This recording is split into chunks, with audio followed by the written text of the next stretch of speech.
Olá, caros amigos do YouTube, eu sou Kátia Magalhães, sejam todos muito bem-vindos ao canal Chá com Debate, o seu espaço de interlocução livre e democrática na internet.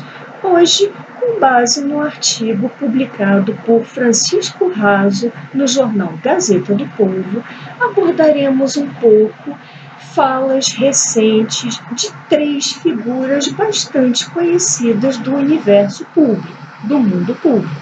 Vamos a elas. Em primeiro lugar, temos o senhor Fernando Haddad, ex-prefeito de São Paulo, ex-candidato à presidência da República pelo Partido dos Trabalhadores. Recentemente, o senhor Haddad emitiu a seguinte manifestação, abre aspas, é realmente duro ter de lidar com um vírus e um verme simultaneamente, fecha aspas. Bom, primeiramente, categorizar um opositor, um ex-opositor que seja, como verme, na opinião do articulista e também na minha, mostra deselegância, ressentimento, pouco apreço pela democracia em si. Afinal, se uma determinada pessoa ganhou, temos de aceitar essa vitória, faz parte do regime democrático. Um ganha, outro perde. E aí acrescentaria eu um aspecto aos comentários de Francisco Raso. Além de deselegância, me parece um comentário muito pouco objetivo que em nada contribui para a melhoria do nosso sistema, do nosso país. Por quê? Verme é uma palavra de origem biológica. Em que medida ele acrescenta ao governo Bolsonaro, ele traz críticas construtivas, chamando o atual detentor do poder de verme? É claro que o senhor Haddad não só pode, como deve, discordar do governo, criticar.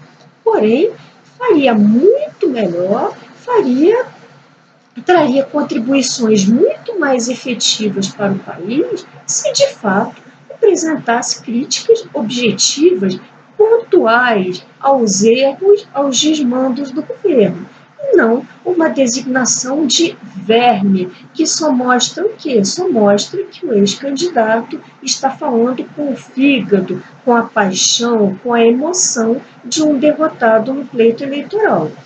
Em segundo lugar, Francisco Raso destaca o uso de metáforas provenientes da biologia no espaço político, como, além de ser uma prática extremamente pobre, o uso desse tipo de metáforas mostra uma necessidade de purificação do sistema, do ambiente, por analogia ao corpo humano.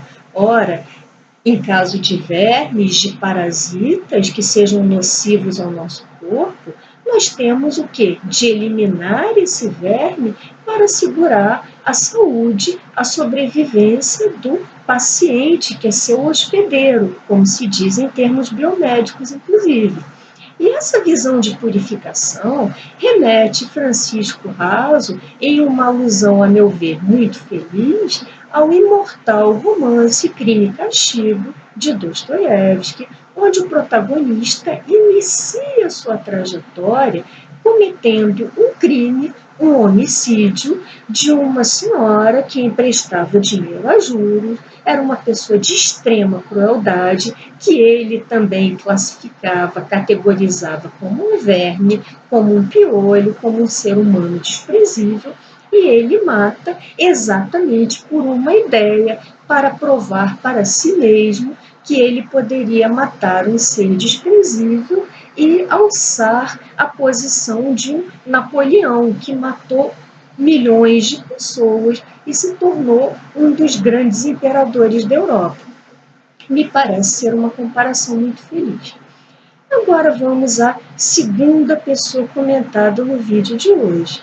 Trata-se do empresário e apresentador de televisão Roberto Justus, que nesta semana divulgou um vídeo na internet, neste canal de YouTube, não no meu canal, certamente, mas na plataforma YouTube, me perdoe, basta consultar Roberto Justus, coronavírus, e vocês lá encontrarão, onde ele afirmava alguns disparates à luz da ciência, de que algo do gênero: quem entendesse um pouco de estatística veria que o tal problema do coronavírus é irrisório, é insignificante, até porque, na opinião do senhor Justus, só mata velhinhos. A população jovem, a população rígida da sociedade, no entender deste senhor, permanece intacta, permanece inteiramente saudável. E aí, temos alguns problemas muito sérios nessa fala. Primeiro, é uma fala que tem contrariado todos os dados científicos, todos os especialistas na matéria. Segundo, traz uma visão que Francisco Raso chama de puramente economicista. O que é isso? Não é uma visão nem de longe liberal, de partidário do livre mercado, não confundam.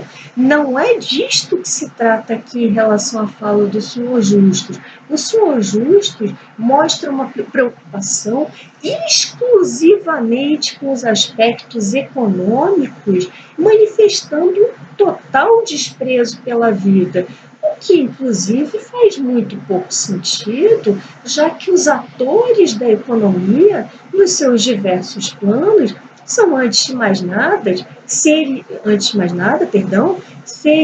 vivos e sadios, capazes de produzir. Então, sim, a economia, o giro dos negócios, contrariamente ao que imagina o senhor Justus, depende, é condicionada, antes de mais nada, pela existência e pela preservação da vida humana. Essa é uma visão puramente economicista, reitero, bastante distanciada da visão liberal.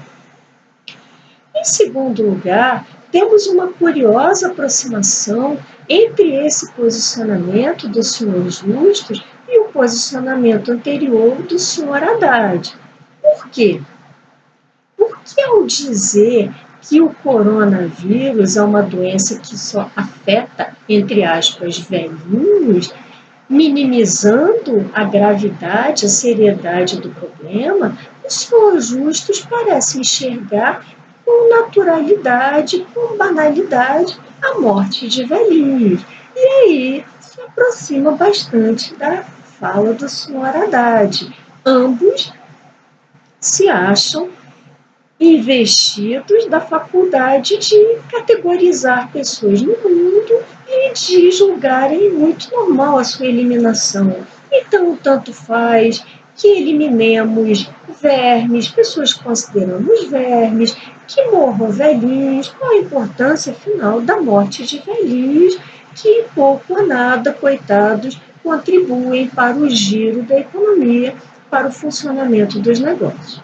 E agora vamos ao terceiro personagem de hoje, que é ninguém menos que o presidente da República, o senhor Bolsonaro, do qual tanto temos tratado nesse canal e que não para de minimizar a gravidade do problema em torno do coronavírus, contrariando, reitero, todos os dados científicos, todos os posicionamentos de especialistas, da própria OMS, dos técnicos do seu ministério, e continua a afirmar que uma pavorosa epidemia nada mais é que uma, entre aspas, gripezinha.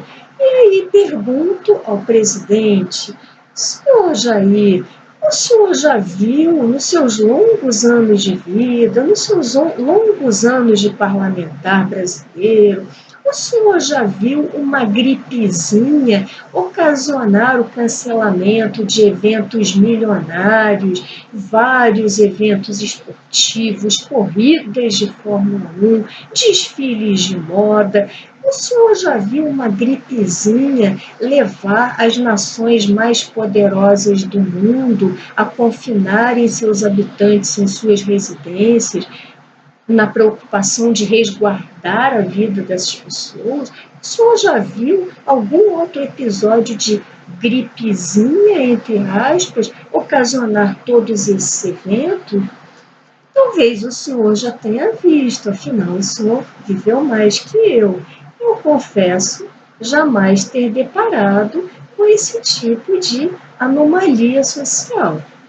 Bom, e agora, nos encaminhando para a conclusão desse vídeo, quais são os pontos, agora, na minha opinião, saindo do artigo de Francisco Raso, quais são os pontos em comum, quais são os pontos de tangência entre esses três discursos? Em primeiro lugar, acho que nenhum dos três personagens comentados aqui possui qualquer interesse verdadeiro, qualquer interesse legítimo em saúde pública, na preservação de vidas humanas que não sejam as deles próprios, de seus familiares diretos, de seus contatos íntimos. São pessoas que viram as costas para dados objetivos, para dados científicos e proferem discursos conforme seus próprios interesses, seus interesses puramente egoísticos, sem olhar para o outro, sem olhar para a necessidade premente de preservação da própria vida humana. Em segundo lugar, nos três discursos, temos uma constante politização da questão. Parece que os atores, os principais atores do nosso espaço público, não enxergam que aqui não se trata de uma questão política, tampouco ideológica, de preferências eleitorais, nada disso. Se trata apenas de uma questão sanitária, de uma questão que nos ameaça, quiçá até mesmo como espécie, que ameaça a nossa sobrevivência no planeta. Essa é uma constante politização. E, a par disso, temos uma segunda politização que esses atores começam a criar, capitaneados pelo próprio presidente da República, e aí é uma pseudo-polarização que surge, que é a polarização vida versus necessidade de giro da economia. Por que essa é uma pseudopolarização?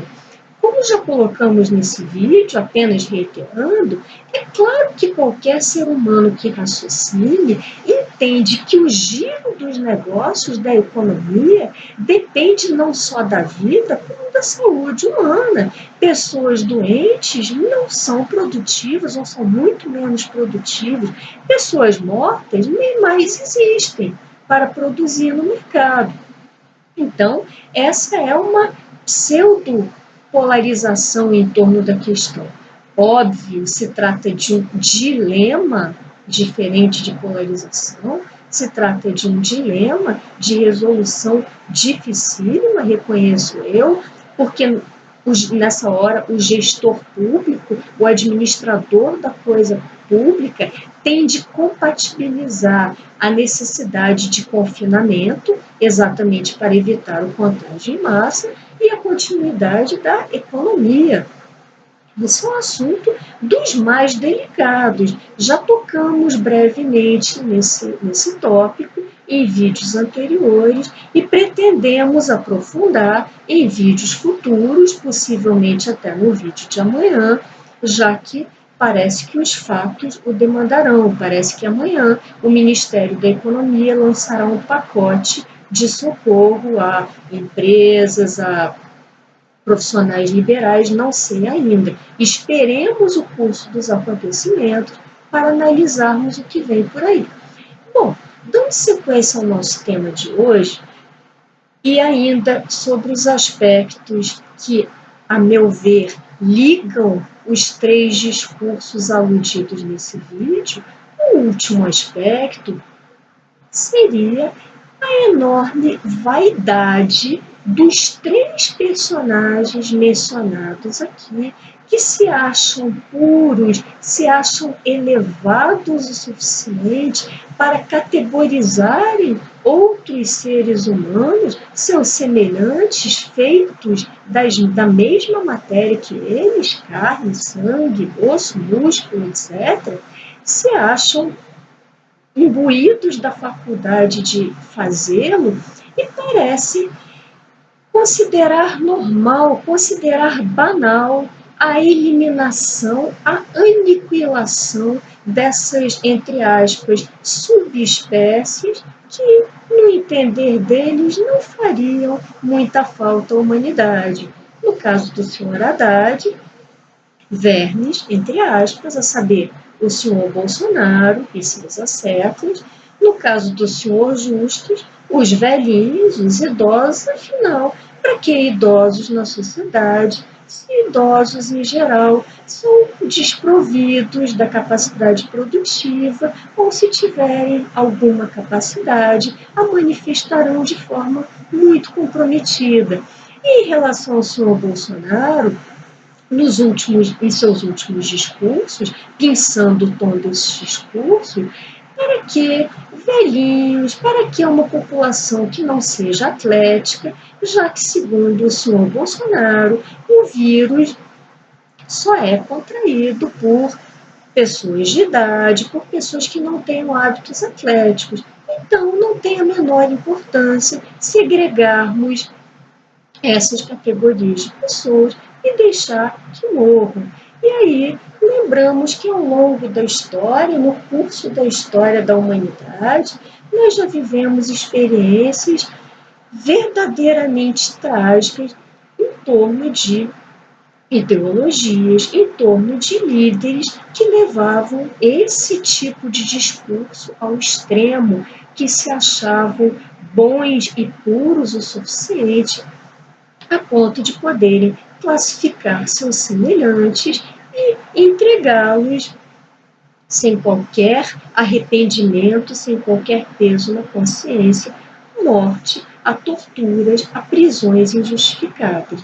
Acho que devemos refletir muito a respeito para tentar ao máximo evitar a repetição desse tipo de tragédias históricas. Bom, essas eram as reflexões que eu tinha para compartilhar com vocês hoje. Se tiverem gostado desse vídeo, deixem seus likes, comentem. Por aqui me despeço e até o próximo Chá com Debate.